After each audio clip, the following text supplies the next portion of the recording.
République démocratique du Congo, mieux pour tous, une RDC développée, un pays où les opportunités sont à la portée de tous, surtout les jeunes, c'est possible. Mais comment y arriver? Lui, il est député national, il continue son combat de plaidoyer en faveur notamment le développement et surtout au profit de l'entrepreneuriat des jeunes. Il est notre invité. On reçoit une nouvelle fois pour vous, chers téléspectateurs, le député national Olive Mudekereza Namegabe. Bienvenue à vous, honorable. Merci. Vous revenez des vacances parlementaires qui ne sont pas finies, qui vont s'achever d'ici le 14 septembre, avant la rentrée parlementaire. Vous êtes député national, élu du territoire de Walungu. Nous sommes dans le sud Kivu. Les vacances parlementaires ne sont pas finies. Vous venez de Walungu, mais vous êtes déjà à Kinshasa. C'est fini pour vous C'est le début des vacances parlementaires. On a déjà consommé presque un mois, il reste encore un mois. On est venu uniquement pour accompagner, vous parlez des jeunes. Hein. Moi, je suis soucié des jeunes. L'avenir de la RDC, c'est la jeunesse.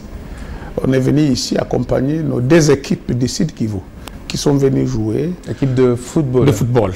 Pour les jeunes de moins de 17 ans. Il y a des équipes.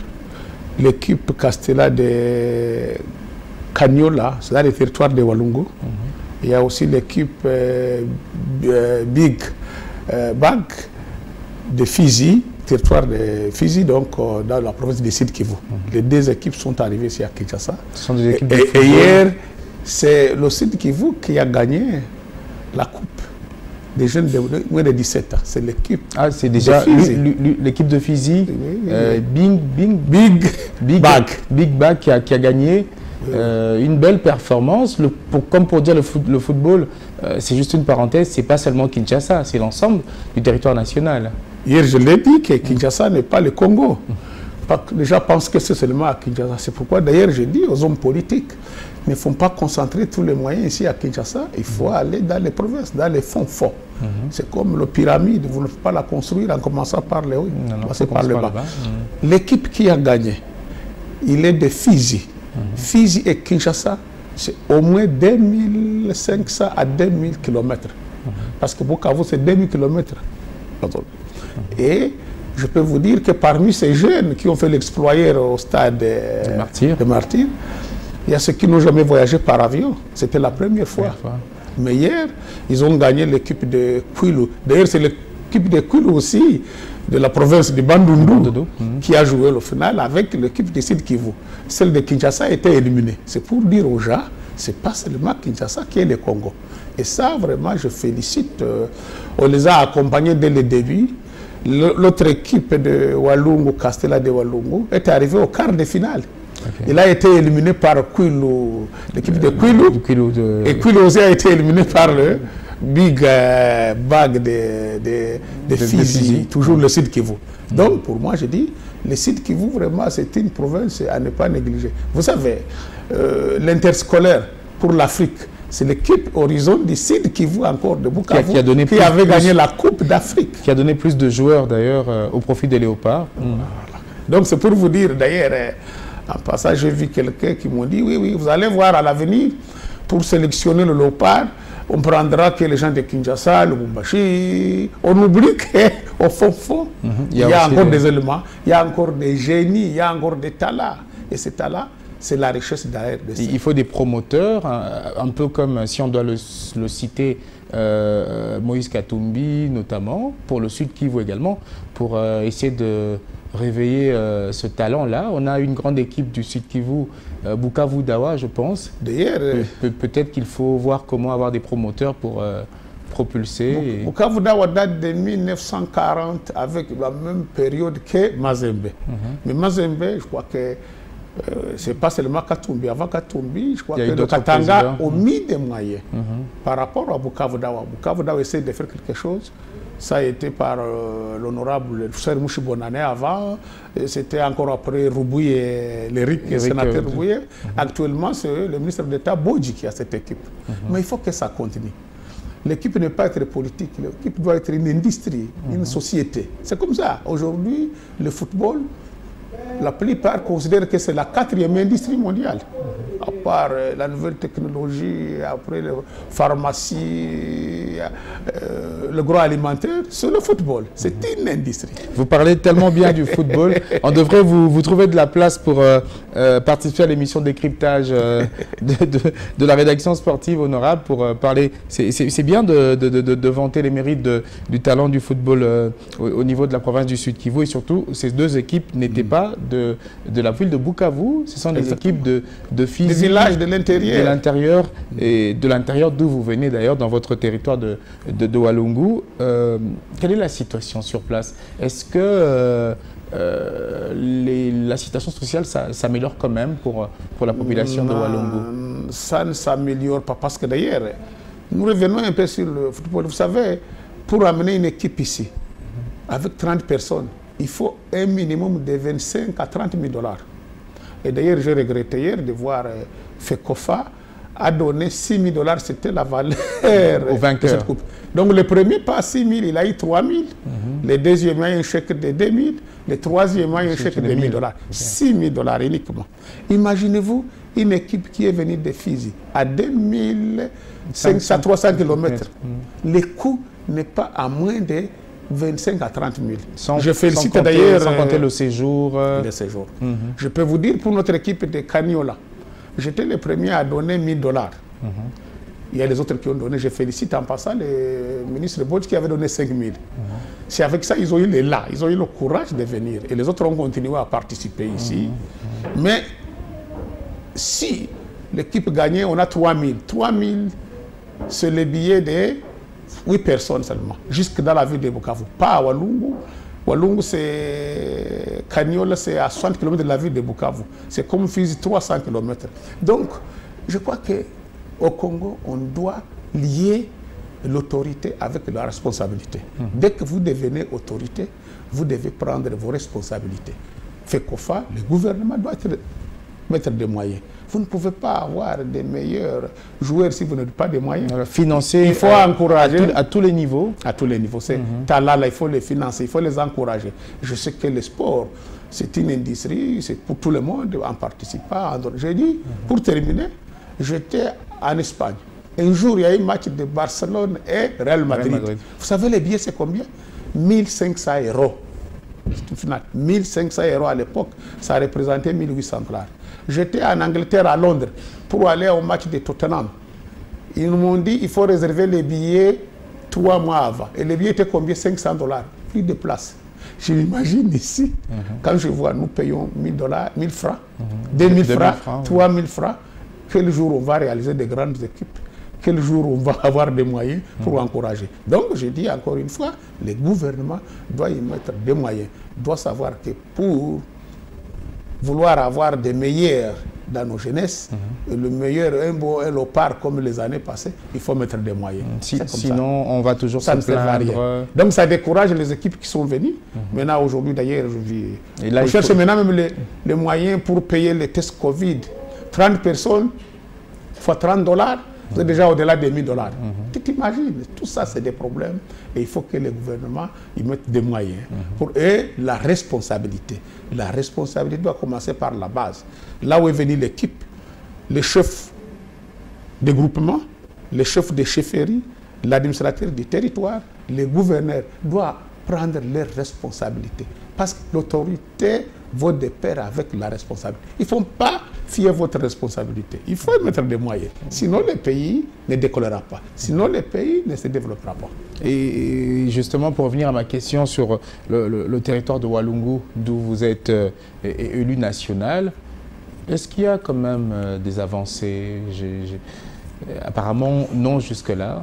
Nous, jusque-là, on a l'espoir que les 145 projets de territoire... Le projet de 145 territoires vont commencer et ça va permettre de donner l'espoir à la population. Vous savez, nous, les députés, la population nous met beaucoup de pression.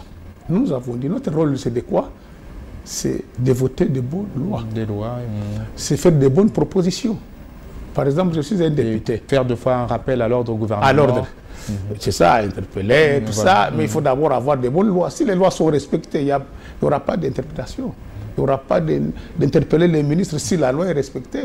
Donc, je suis arrivé au Parlement, c'est ma première fois, depuis 2019, j'ai commencé à faire des propositions. À partir de l'Assemblée nationale, à chaque retour des vacances parlementaires, je fais des propositions détaillées. J'adresse même des copies au cabinet du chef de l'État, Premier ministre, tous les ministres. Par exemple, le cas de 145 territoires.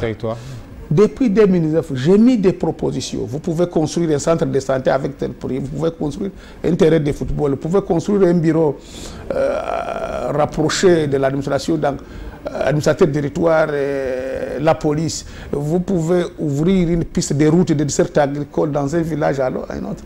Vous pouvez construire une école avec des montants, parce que j'en ai d'expérience. Vous pouvez même construire des petits micro-centrales dans chaque village avec tel montant. Vous pouvez équiper un centre de santé avec une ambulance, lui et tout ça avec tel montant. Tout ça, je mettais les détails. Dieu merci, j'ai vu que le gouvernement, la vision du chef de l'État était presque la même chose de développer les pays. Il faut commencer par la base. Mais on attend. Je fais une deuxième proposition, que pour gérer ces fonds, il ne faut pas les confier aux organisations PNID ou BCCO. Vous savez quoi? Même les frais d'émission vont consommer la moitié de ces fonds-là. Oui, ça va être puisé dans ce fonds. Vous n'allez pas amener quelqu'un de PNID ici dans mon village de Fonfo à Fizi, à Walungu. C'est des frais, des millions et des millions de frais. Ces frais allaient construire encore, ouvrir les pistes de route de dessert agricole. Pour ouvrir 1 kilomètre de pistes de route, c'est 10 000 $. Vous avez 10 000 $, vous pouvez ouvrir une piste de route de dessert agricole de 1 km. Mais vous allez voir, la mission de tous ces grands fonctionnaires va bousiller tous ces fonds. J'avais proposé ceci. Prenez les fonds là. Si vous disponibilisez, moi j'avais proposé à l'époque, au moins 100 000 par mois, 1 500 000 à 1 million par territoire. Si vous mobilisez les 1 500 000 par territoire, de dollars américains. De dollars américains. Vous les prenez, vous les mettez à la banque centrale dans une banque et on fait un comité local de développement. Ça existe par exemple chez nous au Sud Kivu. Le comité local de développement. Il y a l'administrateur d'État, il y a le chef de chefferie, il y a un représentant des chefs de groupement, il y a un représentant des jeunes, de la société civile, des femmes, et même on peut y ajouter un représentant du secteur privé, la FEC. La FEC peut les aider à avoir les matériaux à moindre coût. Et faire le suivi pour comment... Et chaque mois, on fait une réunion, on décide, nous allons construire un centre de santé, c'est dans tel groupement, c'est dans tel village, parce qu'il ne faut pas concentrer tout à un seul endroit. C'est comme ça qu'on allait faire. Et on allait avoir à moindre coût. On allait développer ce pays à moindre coût. Si le gouvernement disponibilise 1 million à 1 500 000 par territoire. Vous pensez qu'1 500 000 par territoire, ce sera assez? Par mois. Ah, par mois. Ok. Ou on dit par mois 100 000. Je peux vous dire par trimestre. Si 1 500 000 par an, vous pouvez réaliser 10 grands projets de base. Une école, c'est 100 000 $. Un bureau administratif. Un bureau administratif, c'est 50 000. Un centre de santé, ça 50 000 équipés, 20 lits plus ambulance. Un microcentrale, c'est 200 000. Une route de dessert agricole, 10 000 par kilomètre. Vous pouvez faire 100 km avec 100 000 $. C'est possible. Moi, je l'ai fait. Je connais de quoi je parle. C'est possible. Et c'est comme ça qu'on devrait faire. Et à ce moment-là, tout le monde met sur la table les dossiers, les projets. On discute. Où est-ce qu'on va trouver les matériaux, les matériels? Parce que tout le monde participe. Ça serait à moindre coût. Vous savez d'ailleurs, moi j'ai ouvert des pistes de route de dessert agricole. Plus de 10 km à moins de 5 000 $. J'achète les roues, les bêches, j'appelle la population. Et c'est elle-même qui travaille. Vous venez, on va sur le terrain. Même moi-même, je prends les roues, le bêche. On ouvre 10 km à moins de 5 000 $. Imaginez-vous, le gouvernement peut le faire en disant, c'est votre besoin, on va faire les travaux communautaires, vous venez, vous participez. On débite comme ça, et après on va stabiliser, et après on va faire les travaux de grande envergure, la population aura déjà l'espoir, et ils vont s'impliquer, et ça va les intéresser, et ils vont participer, c'est possible. Les idées sont là, mais sur terrain, ça semble... Il n'y a pas vraiment d'action palpable. On a vu différentes vidéos puisque vous nous faites parvenir souvent vos vidéos, descendre sur terrain avec la population, tout ça, on a comme l'impression que les difficultés demeurent. Je ne voudrais pas ici parler seulement de la province du Sud-Kivu d'abord. Je parle du territoire de Walungu, d'où vous êtes élu, puisque vous venez de là et vous allez y retourner. Aujourd'hui, par exemple, pour ce qui est de ce territoire, s'il faut parler du programme, du projet de 145 territoires, à titre de rappel, quelles sont les priorités selon vous qu'il faudrait viser pour la population de Walungu? La population de Walungu, c'est quand même parmi les territoires qui sont, je peux dire maintenant, en voie de développement. Quand même, c'est d'ouvrir les pistes des routes. Il y a quand même de l'eau déjà dans beaucoup de... Certains endroits. Nous, on en a fait des petits micros. Pour Walungu, c'est d'ouvrir les pistes des routes et entretenir les routes de dessert agricole. Les routes de dessert agricole vont connecter les routes d'intérêt provincial, régional, national.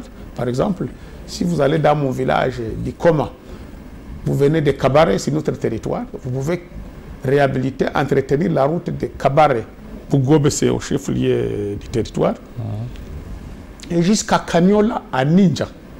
C'est à peu près 50 à 70 km. Cette route-là va approvisionner la ville à travers la route RND. RND, c'est la route qui quitte Goma jusqu'à Bukavu et ça continue Walungu, Mwenga, Shabunda vers le Maniema. Les routes de dessert agricole vont connecter les routes nationales, d'intérêt régional. Parce que la même route RND, et vous allez encore connecter aussi la route RN5 qui va de Bukavu, Kamanyola, Uvira, Fizi, en passant par Baraka, jusqu'à le Maniema et encore jusqu'à Tanganyika, le Katanga. Toutes ces routes-là vont connecter les autres à travers Kabare, Walungu. C'est des routes d'interconnexion. Lorsque vous ouvrez cette route là-bas et construire des petits pots, construire dans des milieux où il n'y a pas encore des écoles bien construites, des écoles aux standards, aux normes de l'UNESCO, et mettre dans chaque coin norme minimum. Un minimum. Ça va développer le pays. Ça va donner de l'espoir. Les jeunes auront la possibilité d'arriver dans les coins et recoins pour la production. Mais comparé au Nord Kivu, si on doit parler peut-être de la ville de Goma, parce que bon, entre la province du Nord Kivu et le Sud Kivu, c'est surtout plus la province du Nord Kivu qui est souvent à la merci des atrocités, des groupes armés, de guerre. Mais la ville de Goma se développe quand même, et on sait le voir, contrairement, si vous parlez maintenant du Sud Kivu, contrairement à Bukavu. Comment vous expliquez cela? On l'explique. Vous savez, Goma, Kindu, Butembo, Beni faisaient partie de la grande province du Sud Kivu. Et le chef-lieu était à Bukavu. À Goma, c'était la sous-région. Le Kindu Maniema était la sous-région. Beni, c'était des territoires. Maintenant, aujourd'hui, Goma est en avance par rapport donc la ville de Goma en avance par rapport à la ville de Bukavu. Pour quelle raison? Moi, je suis de la FEC du secteur privé. Toutes les initiatives qui ont construit le Sud Kivu, 80% proviennent du Sud Kivu, les modèles. Ce qui ont construit le Nord Kivu proviennent du Sud Kivu. Et les idées. Vous savez, j'étais président de la FEC plus de 10 à 15 ans. Au Sud Kivu. Mais on est venu ici même pour fêter 50 ans de la FEC, ex-ANESA à l'époque. Hein. À l'époque de Febemba. Les 50 ans, c'était récemment. Récemment, c'est pourquoi on est venu d'ailleurs pour cette fête. Et je rentre demain. Le Sud Kivu a fait des initiatives. Mais à un moment, c'est pour cela que je vous dis toujours, il faut l'aéroport de Kavumu.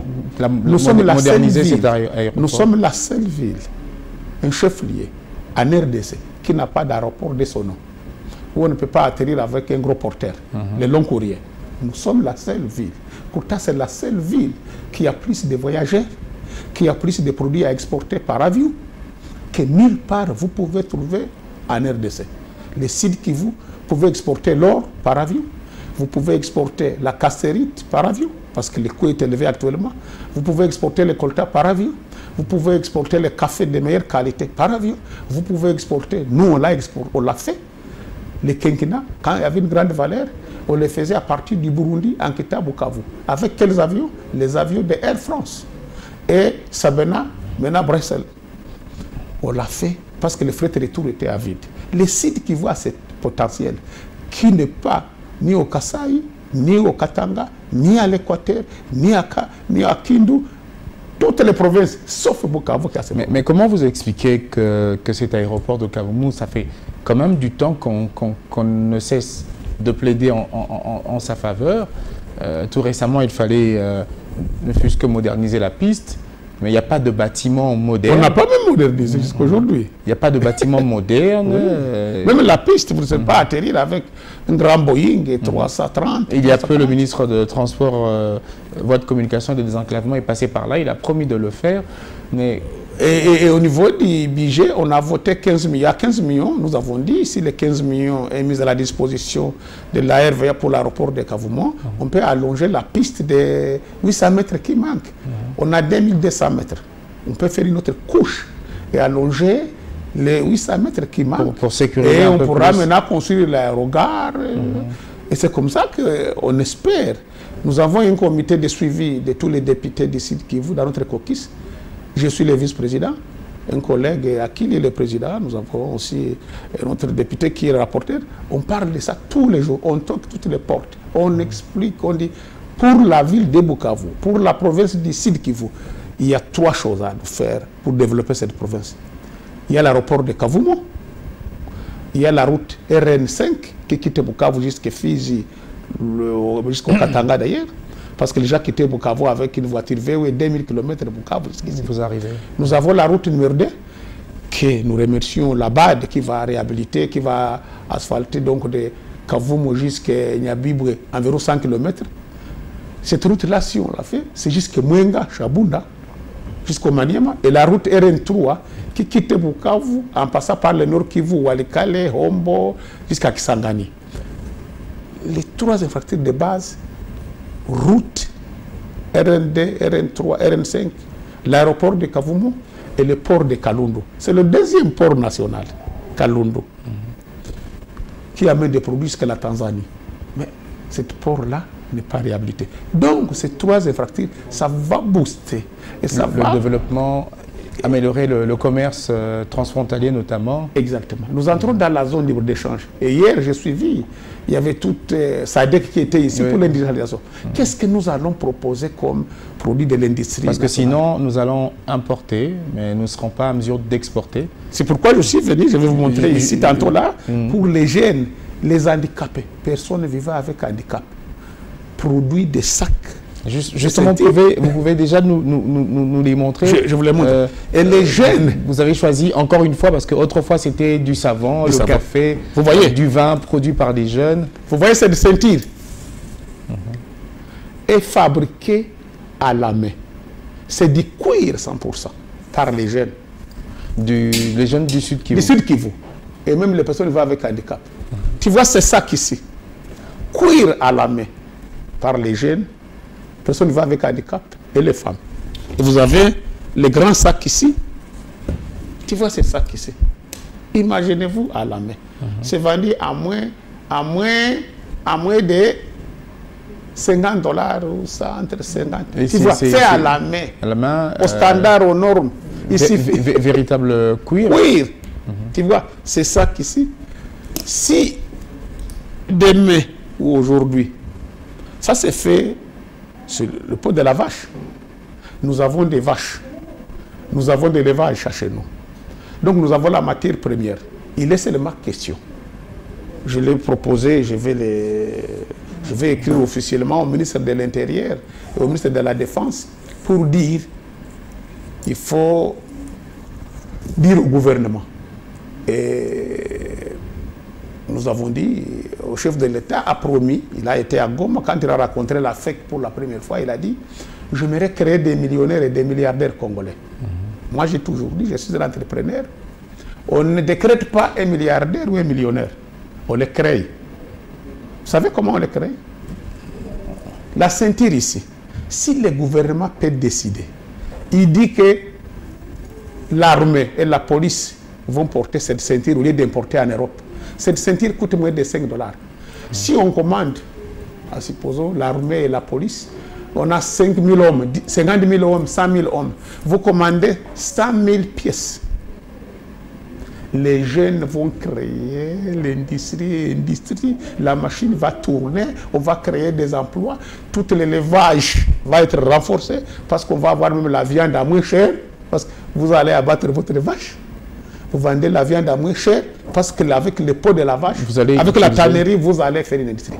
Tous ces pays de la région viendront acheter au Congo. Mais est-ce que tous ces jeunes reçoivent du soutien bon, peut-être jusque-là pas financier, mais ne fût-ce que voir comment les orienter, alléger les taxes, parce que ce sont des produits qui peuvent également être vendus en dehors de nos frontières. Exactement, on dit au gouvernement d'accompagner les jeunes. Nous, on accompagne les jeunes, chaque fois on est avec eux, on les sensibilise, il faut entreprendre, il faut leur donner des goûts d'entreprendre, le courage. Mais qu'est-ce que l'État doit faire? C'est pourquoi je dis il est possible de créer les millionnaires congolais à base de nos ressources naturelles.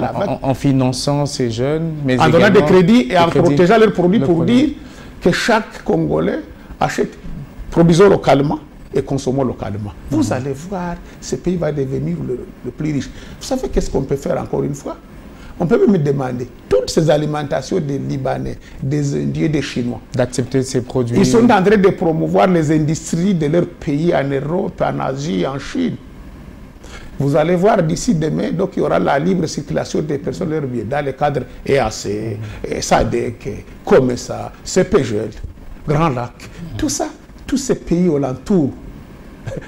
Pas rigoler. Vous vous souvenez, le vice-président Kenya avait dit nous allons produire du lait et nous allons vendre au moins 3 millions de litres par jour au Congo. Parce qu'ils ne veulent pas faire de fermes. Ça, c'était pas humiliant ou quoi, mais c'était quand même une bonne interpellation. Nous avons des vaches plus que le Kenya. Nous avons, vous savez, je viens de l'Ouganda. Les jeunes fabriquent ça. On fait des tapis. Même à base de... Ça, c'est le matière première à base de bananes. Vous avez les troncs de bananes, donc les biches. Vous coupez, vous avez la banane, vous mangez la banane. Avec le biche, on a des petites machines. On met dans des petites machines locales. On a les fibres. Et puis, on fabrique ça. Et même, les gouvernements les accompagnent. Ils sont partis plus loin. Maintenant, ils en font des mèches pour les femmes. Les cheveux des femmes, les mèches comme ça. On fabrique toujours sur place là-bas en Ouganda des jeunes. Et aujourd'hui, l'Ouganda, après le Brésil, est le deuxième producteur de bananes. Mais est-ce que ces entreprises-là, ces entrepreneurs locaux reçoivent l'aide de leur gouvernement? En Ouganda, je suis arrivé, le gouvernement les a pris. Et j'ai vu des gens venir de l'Angleterre, de l'Amérique, acheter des tapis à un prix fou, vous pouvez vous étonner. Et les mèches, les Ougandais même, commencent à exporter.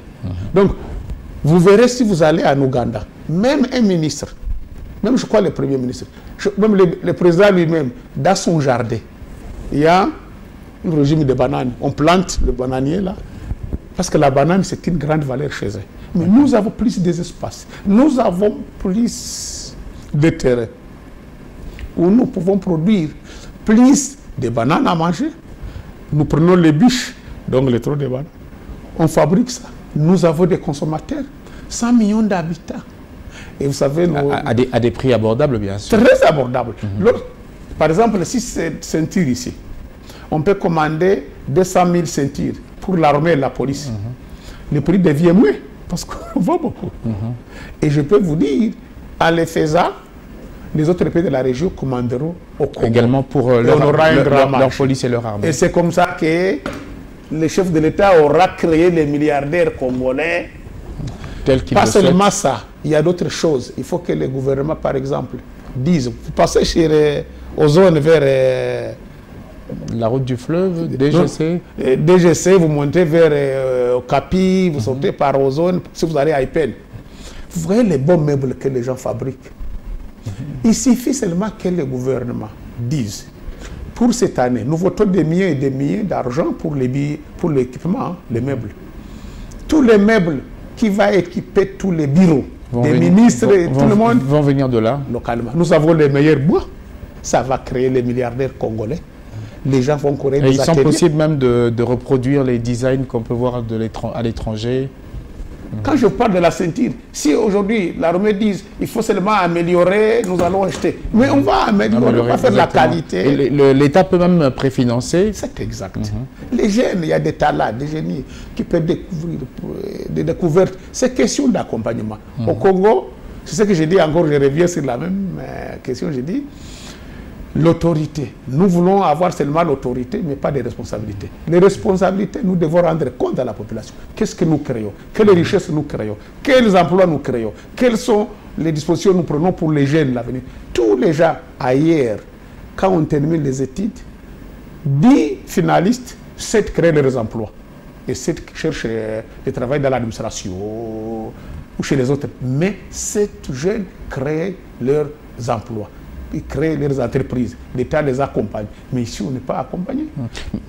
L'accompagnement, selon vous, doit-on privilégier le financement ou peut-être l'accompagnement en réduisant peut-être les taxes? Toutes les deux options sont bonnes. C'est par exemple, si vous dites, les jeunes, tout jeune qui va créer son entreprise dans les milieux ruraux, dans les villages, on l'exonère pendant 5 ans. Si les jeunes créent son entreprise et les femmes en ville, on les donne 3 ans. Je peux vous dire, cher ami, j'étais à Maïndombe. C'est à peu près, j'ai fait, la samedi passé, 200 km de la ville de Kinshasa. Maïndombe, Ndjili, Maluku. J'ai vu des terrains. Un homme politique m'a invité chez lui. Il a au moins 500 000 vaches d'îlets. Quelle richesse! Mais j'ai dit aux politiques, si j'étais tout près du chef d'État, il allait lui dire, ça fait, on ne va pas aller ailleurs chercher des investisseurs, ça se trouve ici. Vous savez qu'est-ce qu'il faut faire? Vous dites, chaque citoyen, chaque homme politique, chaque homme d'affaires qui a 10 hectares, 100 hectares, 1000 hectares de terrain, surtout ici au l'entour de la ville de Kinshasa, plateau de Bateke, jusque même vers la route Matadi, vous allez vers Bakongo, Kasangulu, vers Maïndombe, on va donner des crédits. Vous avez 10 hectares, on va donner $1000 par hectare de crédit. Si vous avez 10 hectares, on vous donne 10 000. Vous avez 100 hectares, on vous donne 100 000. Vous avez 1000 hectares, on vous donne 1 million. Vous allez voir, on va produire ici. Je vous dis à Maïndombe, j'ai vu, quelqu'un a déjà 1000 vaches. On produit du lait. Les vaches sont venues d'où? Du Kivu et de la Namibie, en passant par l'Angola. Je lui ai félicité, c'est un homme politique. C'est comme ça qu'il faut faire. Quitter la ville ici, aller dans votre ferme chaque week-end. Des pays comme l'Ouganda, le Kenya, la Tanzanie, à chaque législature, chaque fin, on donne à chaque député $500 000. Allez faire le projet de développement chez toi. Ce qui n'est pas encore le cas chez nous. Il y a eu des propositions de ce genre, mais pas encore appliquées. Pas appliquées. Et quand nous, on va sur le terrain, on a des pressions. La population pense que les députés, papa solution, non pas la solution. On laisse le même ministre, on croit que c'est les députés qui ont la solution. Mais nous, on fait voter des bonnes lois. Mais les Congolais ont les meilleures bonnes lois au monde, mais ne sont pas appliquées. J'ai dit encore une fois, nous avons l'autorité, mais les gens fuient les responsabilités. Il faut investir dans la population. Il faut s'approcher de la population. Il faut faire le projet de développement. Il faut accompagner la population. Vous savez, moi comme député, je rentre chez moi à Walungu, vous allez me suivre. J'ai pris avec mes émoluments, j'ai acheté 1000 roues. 1000 roues. Ça m'a coûté $5 000.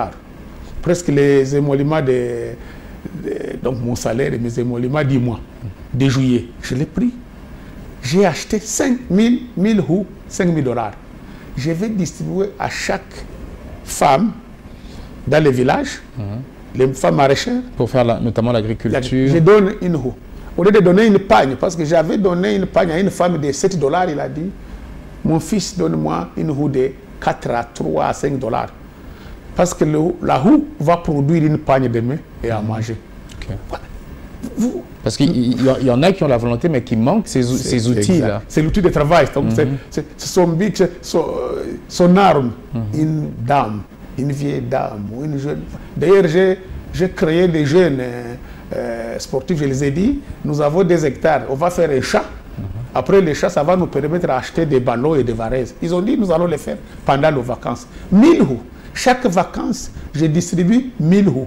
Je prends mes émoluments, je donne. Quand je reviens, les femmes et les jeunes me disent, voilà ce qu'on a produit. C'est possible. Il est question que les gouvernements, les ministères de l'Agriculture disent, nous allons distribuer des houes dans les milieux ruraux, dans les villages. 100 000 houes, c'est 30 000 $ seulement. Imaginez-vous, 30 000 $. Mais dans 3 mois, vous allez voir avec nos marais, nous allons produire pendant la saison sèche, pendant la saison des pluies. On ne manque pas de production. Kinshasa est même plateau de Batek jusqu'à Maïndombe. Je suis arrivé sur la rivière Maïndombe, je circulais. Je dis, mon Dieu, si j'avais 10 hectares, 100 hectares, vous verrez ce que je produirais ici.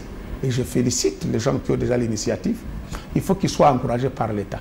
Nous sommes les seuls pays au monde, je pèse mes mots, les seuls pays au monde qui n'a pas de crédit agricole. Comment voulez-vous que le pays se développe? Un pays qui n'a pas de crédit agricole.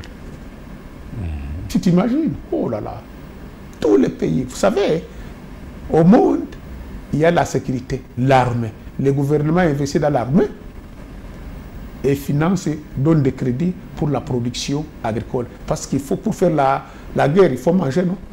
Même pour aller donner des cours, il faut manger. Il faut manger. D'abord, là, c'est comme ça que la Chine a fait. C'est comme ça qu'ils sont forts. L'agriculture, l'armée. Les autres choses, on peut même laisser. Vous savez, l'éducation. Le gouvernement peut céder ça aux églises. Gérer ça, je vous donne un peu de moyens. Samambri, gérer ça. L'État fait quoi? L'armée. Et l'armée, c'est quoi? C'est les routes. C'est l'armée qui ont commencé à construire les routes. Parce que dans avec les opérateurs économiques. Il y a le génie civil qui peut travailler. C'est l'armée qui ont commencé à construire les routes. Et vous pensez que toutes ces idées-là peuvent prendre corps, notamment à travers le programme de développement de 145 territoires? Les 145 territoires, c'est déjà une base. Et vous savez, et encore notre pays a des problèmes. Tshisekedi est président aujourd'hui. Supposons qu'il aura le 2e mandat, et nous le souhaitons tous, en 2023. Il faut qu'il continue avec ce programme de 145 jours. Si en 2028... 145 territoires. Supposons qu'il a été réélu en 2028. Il faut que celui qui viendra continue avec ce programme. Il ne faut pas dire qu'il commençait à zéro. Les Belges sont partis à l'indépendance. Ils nous ont tracé 154 000 km de route. Il faut que tous les présidents qui viennent continuent sur ce même programme. Le programme est là, le projet est là. Il faut tracer, les routes sont tracées. Même si ça va prendre du temps, mais ça avance le développement. Si chaque chef de l'État qui vient fait au moins 500 km par an, c'est quelque chose de bon, non? 500 km, c'est 500 millions. Parce que 1 000 $ par... 1 million par kilomètre, 500 millions. Et l'État ne manque pas les moyens. Il peut financer un tout petit peu, recevoir de l'aide extérieure. Il faut, avec notre budget, on a 10 milliards aujourd'hui, il faut qu'au moins 3 à 30% soit pour les infrastructures de base, les routes. Il n'y a pas d'autres moyens. C'est comme ça que l'armée peut être fort aussi. C'est l'armée avec les opérateurs économiques qui ont commencé à construire les routes. Parce qu'on a dit, il n'y a pas... S'il n'y a pas de route, il n'y a pas de déploiement. S'il n'y a pas de route, il n'y a pas d'approvisionnement. Comment voulez-vous approvisionner? Vous avez vos marchandises à Matadi, s'il n'y a pas de route jusqu'à Kinshasa. D'ailleurs, aujourd'hui, c'est en train de dire pour Kinshasa, la route de Matadi, la route RN1, côté Matadi à partir d'Ipen, on doit faire une grande route de 4 bandes. Vous voyez, il y a beaucoup d'accidents, non? Parce que la route est sollicitée. Ça doit être une autoroute à 4 bandes, dès qu'il monte, dès qu'il descend. Si un poids lourd est en panne, il ne bloque pas les autres. Si on ne les fait pas, les infrastructures de base, c'est la priorité de plus, c'est les routes. Et pensez-vous, il y a des analystes qui insistent sur la diminution du train de vie des institutions. Pourquoi pas quitter de 68, 69 ministères à 45? Ça peut permettre aussi à l'État de souffler un peu, d'avoir plus de moyens. En tout cas, moi, je peux l'appuyer, si on peut dire, c'est à cause des traits de vie des institutions qui pèsent. Qu'au lieu d'avoir 50 ministres, il faut au moins 25. Il faut combiner. D'ailleurs, il y a les autres pays où les ministères des budgets et des finances sont ensemble. Il y a les ministres des finances et économie sont ensemble. Il y a des endroits où l'agriculture et le développement rural sont ensemble. Commerce extérieur avec l'économie. Oui. C'était d'ailleurs comme ça avant en RDC. En tout cas, si c'est là peut avancer le pays, je dirais, au lieu d'avoir 50 ministres, il faut avoir 25. Si un jour on peut dire qu'il faut par territoire ou par province, il faut 10 ou 20 députés, je ne sais pas. Mais est-ce que les petits montants là peuvent faire quelque chose? Même si on ne touche pas à l'Assemblée nationale, puisque ça représente plusieurs territoires, mais au moins diminuer le train de vie des institutions. Parce qu'on voit par exemple de manière abusive un ministre assez simple, mais qui roule trois véhicules. Ce sont des dépenses aussi, parce que qui dit 3 véhicules, c'est le carburant, plus de gardes du corps qui peuvent faire autre chose. J'avais dit à l'Assemblée nationale, et même dans mes rapports, pendant la discussion des budgets, on dit chaque année, on vote des fonds, des budgets pour le remplacement des équipements. On ne remplace pas les meubles tous les jours. J'ai été aux États-Unis, j'ai acheté un livre, là on dit les bureaux qu'utilisent les présidents américains. Date de 145 ans. Ça a été donné par la reine d'Angleterre il y a 145 ans. 145 ans, des siècles, on n'a jamais changé ces bureaux. C'est le même bureau. Mais ici au Congo, chaque année, on vote des budgets et c'est faux pour chaque ministère à remplacer les équipements meubles et tout ça. Et un jour, on peut dire, pendant 3 ans, on ne remplace pas l'équipement des bureaux. Si on a des beaux bureaux. C'est pourquoi j'ai dit il faut commander les meubles, les bons bois d'ici. Chez les Congolais, à Delvaux. C'est du bon bois, noir, rouge, tout ça, de meilleure qualité. Vous avez un bureau qui peut durer pendant 5 ans. Et ces fonds-là, on l'investit. Au lieu de commander à Dubaï, peut-être et chaque fois ça se casse, vous changez. C'est pas possible. Il y a moyen. Donc, il faut serrer la ceinture, je suis tout à fait d'accord. Ce n'est pas l'austérité, mais on peut dire serrer la ceinture pour qu'il y ait des moyens, construire les routes, et renforcer l'armée, parce que c'est l'armée partout au monde. D'abord l'armée ramène l'éducation, la santé. La santé, parce qu'on ne peut pas aussi, j'ai dit 3 secteurs, la défense, l'éducation, la santé, l'agriculture. Les 4 là doivent avoir l'attention de tout le monde, priorité des priorités. Vous ne pouvez pas aller vous battre sans manger. Vous ne pouvez pas vous battre sans être soigné. Vous ne pouvez pas vous développer sans avoir une nouvelle technologie, une bonne éducation, une formation. Les autres développent la recherche. Je vous ai dit comment ces jeunes sont arrivés à produire les mèches à base des biches, des bananiers, les régimes, les bananes. Vous avez la banane à manger. C'est en Ouganda. En Ouganda, tout près, c'est la technologie. Ils réfléchissent. Ces jeunes ici qui arrivent ici, c'est la réflexion. Il faut développer, améliorer, faire la qualité, les standards, les normes. Ça, c'est l'éducation, c'est la formation. Nous avons besoin de former nos jeunes. Donc, pour moi, le développement de la RDC implique tout le monde. La nation partout au monde s'est construite par ses filles et ses fils. Ce n'est pas les gens qui sont en Europe qui viendront construire la RDC. Mais c'est comme si la politique domine un peu. On est à gauche, on parle de telle politique, on oublie un peu. C'est ce que moi je dis toujours. C'est les défauts des Congolais. Les Congos ici s'occupent au moins 80-90% de la politique, sans les social et l'économie. Ailleurs, les autres pays, c'est 60 l'économie, 40 la politique. On fait de bonnes politiques, il n'y a pas à changer, ça marche très bien. On parle de l'économie, qu'est-ce qu'on va faire? D'ailleurs, j'ai vu les Kenyans, les 2 candidats parler, qu'est-ce qu'on va faire pour cette crise de Covid? Mais ici au Congo, vous allez voir dans nos campagnes, personne qui parle combien on va créer comme emploi cette année, combien on va produire, qu'est-ce qu'on va... Non, nous parlons que la politique. Et ça pose problème pour la RDC. D'ailleurs, moi, je suis politicien maintenant, je suis un acteur de développement, je suis un entrepreneur. Nous sommes en train de réfléchir avec des collègues, députés des autres provinces. Nous sommes en train de vouloir nous mettre ensemble, créer quelque chose, même si ce n'est pas un parti politique, un regroupement.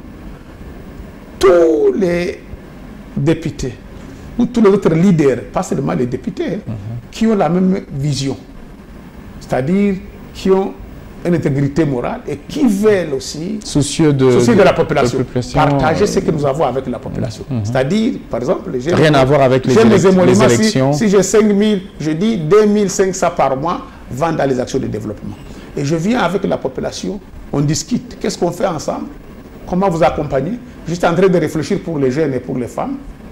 On va même juste en train de réfléchir comment on peut créer une sorte de mutuelle de solidarité, c'est-à-dire, ils ont des systèmes chez nous, les AVEC, associations des villageoises, des crédits d'épargne et les mutuelles de solidarité. Ce sont des...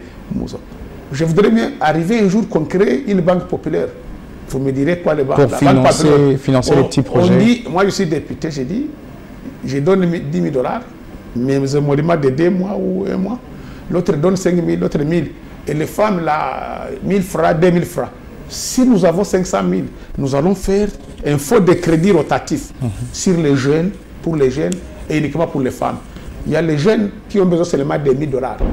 Il y a les femmes qu'on a donné des crédits, 500 $, 100 $. Ils tournent, ils font nourrir ses enfants. Nous allons réfléchir cela.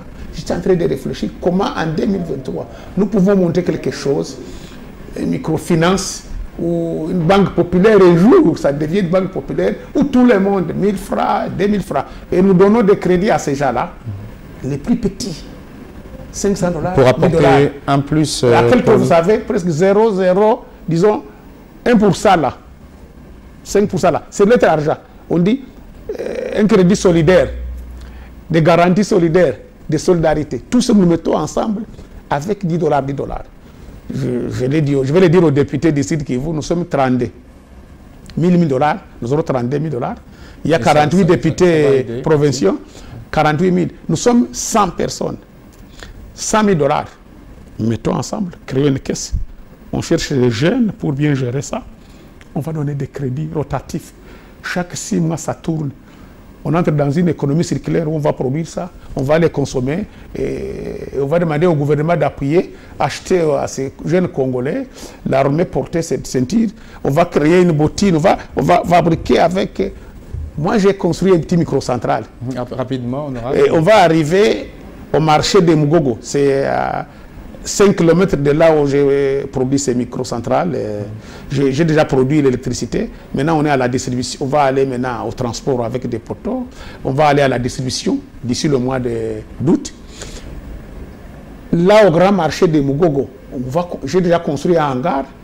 On va amener les jeunes dans une sorte d'incubateur. J'ai vu ça en Inde. On va fabriquer des chaussures, on va fabriquer une bottine. Hein. Je vais l'amener au gouvernement dire, achetez aussi les bottines de la police et de l'armée à ces jeunes. Vous allez voir le Nord Kivu, le Sud Kivu, le Maniema. On va développer la RDC à partir du Sud Kivu. Donc le Sud Kivu peut être l'impulsion du développement local à la base à partir de Sud Kivu. Merci beaucoup, M. Mudekereza Namegabe Olive. Beaucoup d'idées, autant d'idées pour le développement.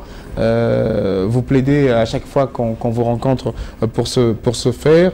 L'on espère qu'on vous aura encore prochainement pour parler développement, parler encore entrepreneuriat de jeunes. Vous retournez à Walungu, le territoire qui vous a élu pour poursuivre vos vacances parlementaires. On vous recevra certainement après ce retour de vos vacances parlementaires, avant l'ouverture de la prochaine session, pour peut-être boucler la boucle et parler encore développement. Merci d'avoir répondu à notre invitation.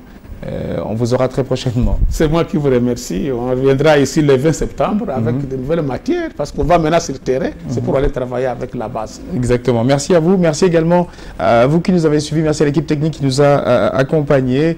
Vous avez certainement eu à entendre autant d'idées. Il revient à tout le monde de jouer son rôle pour parvenir à ce que cette RDC que l'on veut soit une RDC mieux pour tous, avec le développement tant attendu. Merci encore une fois à l'équipe technique. Portez-vous bien et à très bientôt. Merci.